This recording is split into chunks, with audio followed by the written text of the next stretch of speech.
You were in the United States. You spoke with your American counterparts. What kind of feedback did you get over the Inflation Reduction Act? Did they address the many concerns that you say you have? Good afternoon. Indeed, on Monday we had discussions in a framework of EU-US Trade and Technology Council. Obviously, we were discussing how we are developing further our cooperation in those areas, but we were discussing also the Inflation Reduction Act and how to address the EU concerns. It must be said there are some openings on the US side. Also, President Biden has been very clear that the aim of Inflation Reduction Act was not to exclude allies like European Union. So we are now looking how to practically solve the concerns we are having on this. For example, in the area of electrical vehicles, sourcing of raw materials, critical minerals. We got some reassurances, so one can say we left the United States somewhat more optimistic than we were entering the meeting of Trade and Technology Council, but it's clear that we now need to move towards concrete results, because number of provisions of Inflation Reduction Act will enter into force as of January 1st next year, so we would expect results still this year. But that's a change in tone, because I remember when I spoke to you 2 weeks ago, you said we are very concerned. Now you say I'm more optimistic. So the question, of course, the markets want to know, or would want to know, is does it mean that the trade war, potential trade war, has been averted? Well, we had been quite clear and quite vocal about the number of concerns we are having related to discriminatory provisions in Inflation Reduction Act. So we had this opportunity to discuss this with our US counterparts in a framework of Trade and Technology Council. So what I'm saying is that in those discussions we saw some openings and possibilities to address at least part of the EU concerns. So we are now waiting for the further work of the high-level task force, which was established, EU-US task force, to deal with this issue.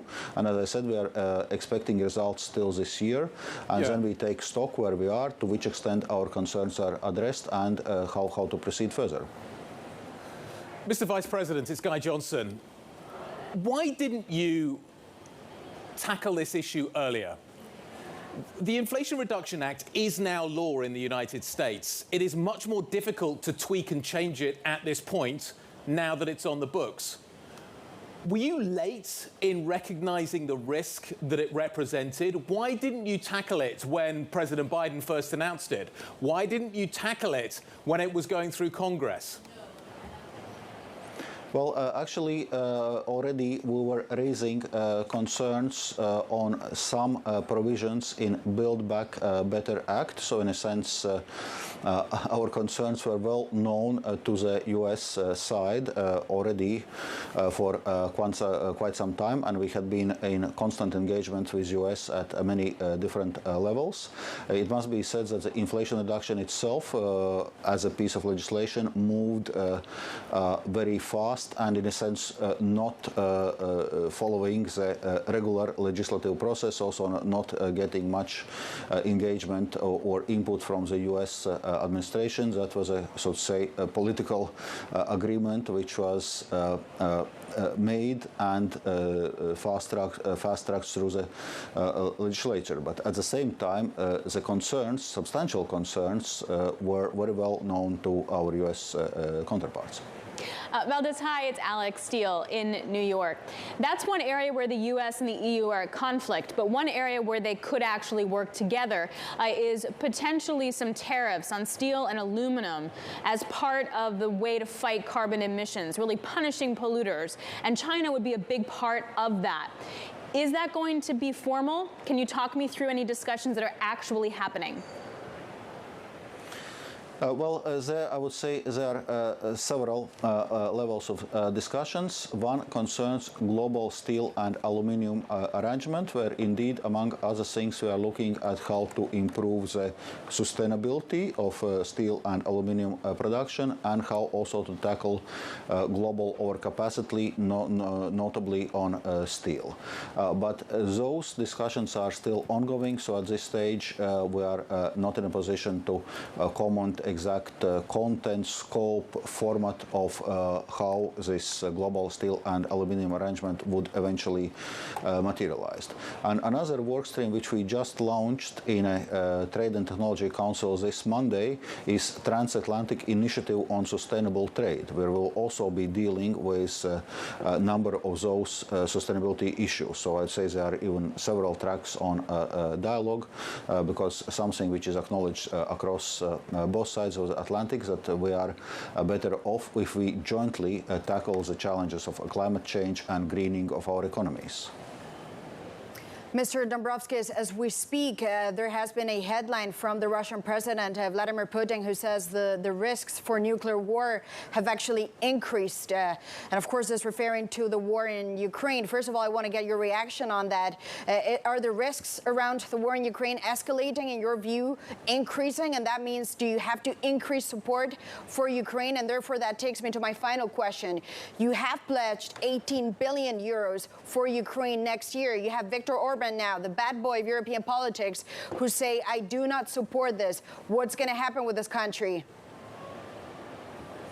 On your first question, what is important that we are not giving into Russia's blackmail and manipulation. We need to stay firm, stay the course, continue to put pressure on aggressor country Russia, and EU is currently in a preparation of 9th package of sanctions, and we need to continue to provide all necessary support to Ukraine, political support, military support, economic support, humanitarian support, obviously also financial support. On this latest point, indeed, we had proposed 18 billion macro-financial assistance plus program for Ukraine for the next year. And indeed, what is currently not allowing us to move forward is that Hungary is not agreeing on proposed structure of the financing. We had been discussing it yesterday in EU's finance ministers meeting, and I would say the situation is very clear, and finance ministers are very aligned that Ukraine will receive this support. So they will receive the cash. You say they will receive the cash. Victor, they will receive it. Yeah, exactly. So if we will not be able to move forward with a proposal as it's structured now, we are ready to propose a different proposal, basically based on the national guarantees of the member states. So in a sense, we'll be able to move forward either with the support of 27 or 26 EU member states. But I think it's clear to everyone that Ukraine is in a very complicated situation. Russia is currently destroying Ukraine's critical infrastructure as it's already winter. Millions of people are without electricity, without heating, without water. So Ukraine needs our support, and we are going to provide this support.